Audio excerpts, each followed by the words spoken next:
তো মনে করেন পাঙ্গাসের বাংলার চাষ করে 13,000 পাঙ্গাস, 25,000 বাংলা মাছ, 25,000।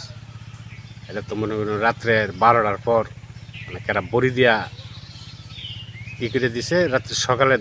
রাত্রে 2টার সময় খবর হয়েছি, খবর হয়ে দিই মাছ সব বসে রয়েছে।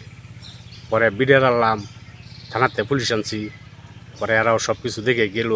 পরে যে পরিষদের পরীক্ষা করাইলাম, হ্যাঁ ওগুলো পানিওয়ালা আছে, এটা আর কি গ্যাসের ট্যাবলেট মারছে আর কি। মানে এইটুকুই জানি, মাছ তো মনে করেন সব মরেই গেছে।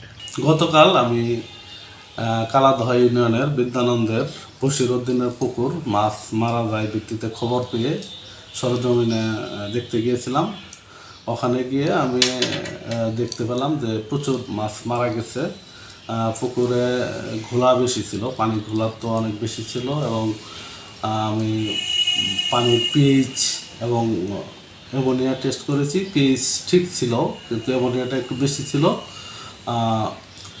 এবং মাছের মৃত্যুর যে লক্ষণটা আমি দেখেছি, এখানে অক্সিজেন স্বল্পতার একটা লক্ষণ ছিল, যে এখানে অক্সিজেন শর্ট হয়েছিল, এরকম লক্ষণ ওখানে দেখা গেছে।